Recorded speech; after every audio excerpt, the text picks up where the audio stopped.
언약궤가 이제 뺏기는 이제 그런 내용입니다. 우리 사무엘은 언약궤 곁에 누웠죠. 그래서 제사장은 아니지만 사무엘에게 언약궤를 돌보는 그런 기회를 엘리 제사장이 준 겁니다. 이제 그때 거기에서 부르심을 받고 이제 하나님의 선지자로서 이제 역할을 시작하는 그런 내용. 거기에 이제 언약궤가 처음 등장합니다. 이제 실로에 있었다는 언약궤죠. 이제 오늘 본문에서 이 언약궤를 블레셋에게 빼앗기고 이스라엘은 크게 패합니다. 참된 승리는 하나님 주신 특권을 남용하는 데 있지 않고 그 특권에 합당하게 사는 데 있습니다. 여러분, 언약궤 아무리 있어도요, 집니다. 내가 주님 뜻대로 안 살면 우리는 뭡니까? 우리는 모래 위에 짓는 겁니다. 언약궤에 들어왔는데 적들은요, 언약궤 때문에 큰일 났다 하는데 실제로 이스라엘은 허수아비입니다. 여러분, 이거 우리가 늘 조심해야 됩니다. 영적인 능력은 하나도 없고요, 모양만 내려는 사람들이 있죠. 흉내만 내려는 사람. 그 사람은요, 겉으로는 뭐 있어 보이지만 실제로는요, 모래 위에 지은 거 똑같습니다. 그래서 이스라엘 한번 보십시오. 언약궤 있지만요, 아무것도 아닙니다. 오히려 하나님 영광 다 가립니다. 그래서 우리가 정말 보이지 않는 중심을, 마음이 강해야지 싸움에서 이기는 거지, 이런 뭐 지장적인 거 이런 거 다 갖고 있어봤자 집니다. 여러분 꼭 기억해야 됩니다. 내가 하나님 앞에 깨끗한 영혼이 되고 하나님을 사모하는 영혼이 되고 내 중심이 하나님과 이렇게 늘 향해 있어야지 아무것도 없는 것 같아도 이기지, 뭐 교회 몇 년 다니고 교회에서 직분이 뭐고 뭐 어떤 봉사를 하고 그러나 속은 텅텅 비어 있는 거. 지금 이스라엘이 그런 거 아닙니까? 그냥 언약궤에 들어오면서 블레셋 사람들은 큰일 났다 했습니다. 그런데 막상 붙어보니까 아무것도 아닌 거죠. 정말 중요한 내용이에요. 그러니까 우리도 내 중심을 자꾸 속 사람을 그리스도로 주로 삼아 거룩하게 하고, 이거는 영적인 싸움이기 때문에 육적인 싸움이 아니거든요. 이건 영적인 싸움이기 때문에 영적으로 순결하고 깨끗해야만이 넘어지지 않는 거지, 그렇지 않으면 그냥 바람에 나는 겨처럼 다 날려가는 겁니다. 이걸 꼭 기억해야 됩니다. 이게 오늘 본문 내용이죠. 자, 1절 2절입니다. 사무엘이 말이 온 이스라엘에 전파됩니다. 이스라엘은 나가서 블레셋과 싸우려고 에벤에셀에 진을 칩니다. 블레셋은 아벡에 진을 칩니다. 이스라엘에 대하여 항우를 벌립니다. 둘이 싸우다가 이스라엘은 블레셋 사람 앞에서 패합니다. 그들에게 전쟁에 죽임을 당한 군사가 4,000명. 이들이 얼마나 이 사람들은 하나님 앞에 정직하지 못한지 사무엘이 있는데도 불구하고 사무엘에게 물어보지도 않아요. 여기서부터 이 사람들은 진 거예요. 사무엘의 말은 온 이스라엘이 전파되고 하나도 땅에 떨어지지 않는다 그랬거든요. 그런데 진짜 중요한 문제는요, 사무엘가 의논하지 않습니다. 여기서부터 진 겁니다. 자기 마음대로 싸우러 나가는 겁니다. 사무엘은요, 아무 역할도 안 합니다. 왜냐하면 이들이 사무엘에게 의논한 적도 없고 물어본 적도 없거든요. 그러니까 사무엘은 그냥 서 있고 이들은요, 자기들끼리 의논해가지고 싸우러 나가는 거죠. 자, 싸움에서 패했습니다. 3절, 백성이 진으로 돌아옵니다. 4,000명 괜찮습니다. 아직 3만 명 싸울 수 있거든요. 진으로 다시 모입니다. 의논을 합니다. 여기도 사무엘은 없습니다. 여호와께서 어찌하여 우리를 오늘 블레셋 사람에서 패하게 하셨는고? 하나님께서 패하게 한 건 알았습니다. 그러면 하나님께 물어봐야 되잖아요. 여러분, 급하면 안 돼요. 하다가 뭐가 안 되면 좀 멈춰서 주님 앞에 나와서 주님 앞에 보내는 시간이 있어야 그 다음 4만 명은 건질 수가 있는 겁니다. 근데 이들은요, 하나님 앞에 멈추지 않습니다. 잠잠하게, 하나님 왜 패했습니까? 하나님 가르쳐 주셔야 그 다음에 움직이겠습니다. 이래야 되는데 이들은요, 자기 계획, 자기 진행 상황 따라서 계속 일만 할 뿐이지 하나님 앞에 고요히 나와 묻지 않습니다. 여러분, 좀 그래야 됩니다. 하나님 앞에 머무는 시간은 절대 낭비가 아닙니다. 우리는 딴 시간은 다 바쁘다 하면서 하나님 앞에 오는 시간은 다 빼버리거든요. 어디서부터 다 빼버립니까? 바쁘면 하나님 앞에 예배드리는 시간부터 제일 먼저 뺍니다. 여러분, 그 우선순위가 잘못된 거예요. 먼저 그 나라와 그 일을 구해야 그 다음에 어떻게 됩니까? 그 다음에 하나님이 채워주시는데, 참 인간은 당장 눈에 보이는 걸 위해서 제일 중요한 것을 다 감당하지 않습니다. 여기도 마찬가지입니다. 백성이 진으로 돌아옵니다. 장로들이 또 의논합니다. 어찌하여 오늘로 우리를 패하게 하는고. 3절 여호와의 언약궤를 실로에서 우리에게로, 자기들이 실로로 가야 돼요. 사실은 우리에게로 가져다가 우리 중에 있게 하여 그것을 우리를 원수의 손에서 구원하게 하자. 언약궤의 주인이신 여호와께는 관심이 없습니다. 언약궤에만 관심이 있습니다. 언약궤 앞으로 나와야 되는데 언약궤를 자기 마음대로 하나님께 물어보지도 않고 옮기는 겁니다. 6절 블레셋 사람이 그 외치는 소리를 듣습니다. 이제 언약궤가 들어왔잖아요. 자기 진으로. 그러니까 이스라엘 백성은 이겼다고 막 한호성을 치르는 거죠. 그래서 큰 소리 외치면 어찌 미뇨 하다가 여호와의 궤가 전에 들어온 걸 깨닫습니다. 9절 블레셋 사람들이 야 사람들아 강하게 되자, 대장부가 되자. 너희가 히브리 사람이 종이 되기를 너희의 종이 되었던 것 같이 말고 대장부가 되어 싸우자. 여러분이 하나님이 주는 두려움만이 참된 두려움이지 우리가 아무리 뭘 해도 이들은 더 강해질 뿐입니다. 참 이게 묘합니다. 하나님이 그들을 두렵게 하면요 그들은 꼼짝 못해요. 그러나 우리가 그들을 두렵게 하려고 뭘 꾸미잖아요. 그거는요 그들에게 오히려 더 싸움의 의지를 불태울 뿐입니다. 이들이 더 강해집니다. 자, 그리고 이제 10절 11절 블레셋 사람이 쳤더니 이스라엘이 패하여 각기 장막으로, 이제 더 이상 진으로 안 옵니다. 아까는 진으로 왔잖아요. 아까 4,000명이 죽었을 때는 다시 진으로 모여서 대열을 정비하고 다시 나가려고 진으로 모였는데 이번에는 완전히 집으로 돌아간 거예요. 각자 자기 집으로 다 돌아간 거예요. 끝난 거죠. 살육이 심히 큽니다. 이스라엘의 보병이 엎드린 자가 3만이었습니다. 하나님의 궤는 뺏겼습니다. 엘리의 두 아들 홈리와 비나스는 죽임을 당하였습니다.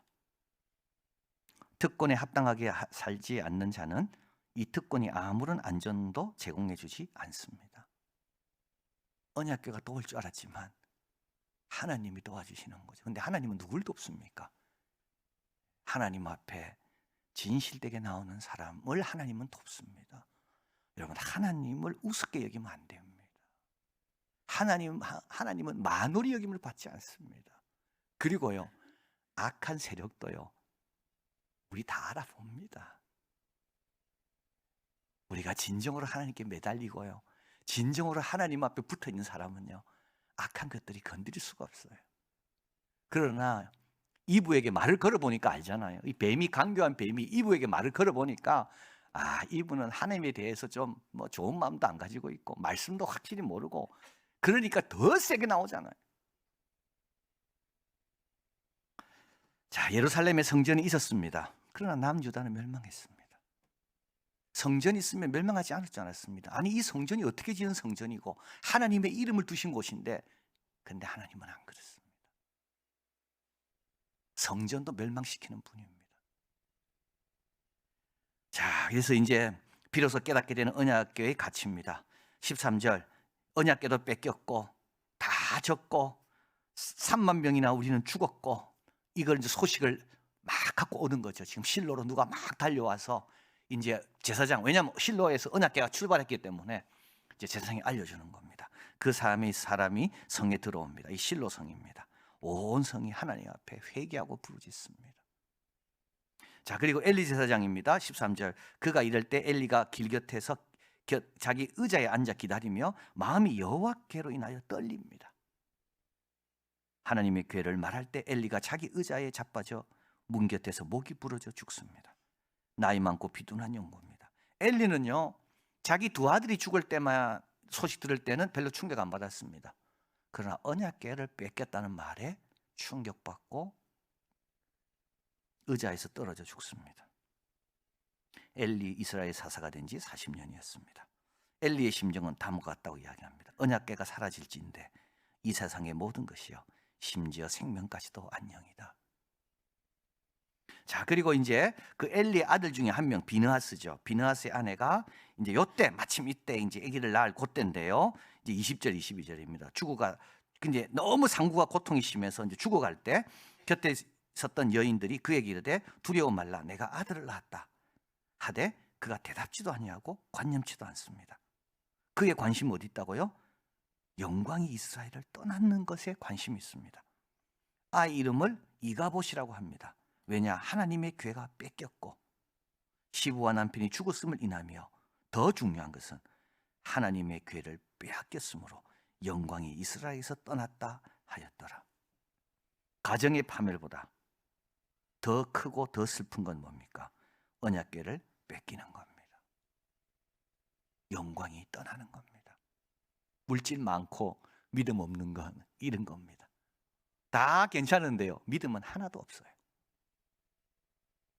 영광이 떠난 거예요.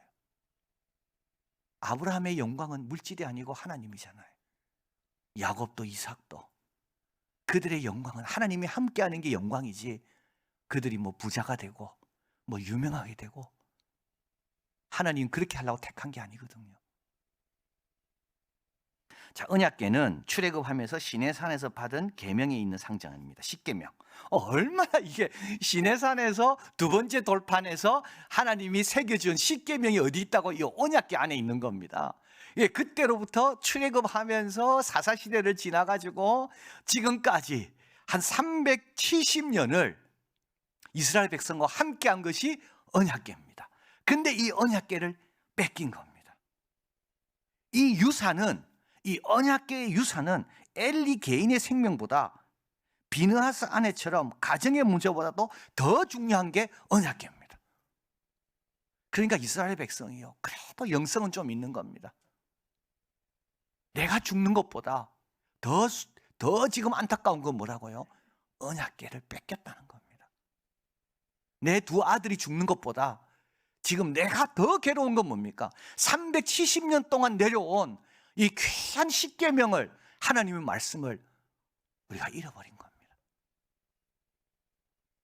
자, 우리에게 허락된 영광스러운 유산들이 있습니다. 복음이고 말씀이고 교회입니다. 여러분, 이건 주님 오실 때까지, 이거 몇 년 된 겁니까? 이거는 2000년 된 겁니다. 오늘 우리가 지금 듣고 있는 이 말씀은 몇 년 된 겁니까? 어떤 건 4000년 된 겁니다. 여기에 우리가 젖붙임이 돼서, 이 창감람나무에 젖붙임이 돼서 우리가 그 역사의 전통에 같이 큰 물줄기에 지금 우리가 참여한 겁니다. 주님 오실 때까지 지켜내야 돼요. 마태복음에 있잖아요. 슬피 울며 이를 갈미 있으리라.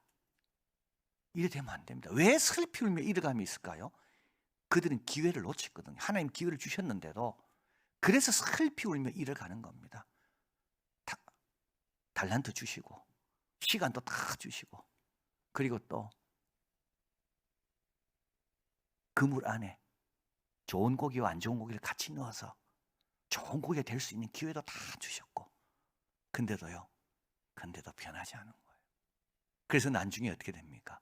그게 후회스러운 겁니다. 이게 슬피 울며 이를 가는 겁니다. 여러분, 우리 가정에 제일 중요한 게 뭡니까? 뭐부터 제일 지켜야 됩니까? 뭐부터 우리 챙겨야 될까요? 이게 지금 몇 년 동안 우리 가정에 하나님께서 우리에게 주신 것이 우리 가정에 있는 겁니까, 지금? 늘 깨어 있어야 됩니다. 여러분, 합당한 삶을 살아야 됩니다. 껍데기 갖고는 절대 못 이기고요. 대적들이 고함칠 때 이 껍데기는 다 집니다. 껍데기 가지고 안 돼요. 회개할 때 회개해야 되고요. 인간적 방법 아닙니다. 하나님 방법. 언약궤 가져오고 내 생각으로 하여튼 내가 주관해서 뭘 하려는 거, 그거 다 내려놓고 사무엘에게 가서 물어보고 하나님께서 엎드리고 하나님께 거기에 시간을 좀 내는 거예요. 그리고 말씀과 함께 하는 겁니다. 그러면요, 영광이 그 가운데 있습니다. 거기서부터 힘이 생기고 거기서부터 승리가 있는 거죠. 여러분, 꼭 기억하십시오. 우리에게 허락된 이 복음, 교회 생활, 말씀, 이거는 내 생명보다 귀한 겁니다. 우리 가정보다 훨씬 더 소중한 겁니다. 우리에게 맡겨주신 이거를 있을 때 잘해라는 거죠. 떠나고 나서 슬퍼하지 말고 딴 거 바라지 마시고요. 딴 거 바라지 마십시오. 우리 가정, 이 전통 잘 이어가고 이 유산 잘 지키는 가정 되게 달라고. 딴 거 바라지 마세요. 딴 거 부러워하지 말고 우리의 자녀들 이 믿음 지켜가는 이 자녀들 되게 달라고. 여러분, 여기에 지혜도 있고 능력도 있고 여기에 하나님의 영광이 같이 가는 겁니다. 기도하겠습니다.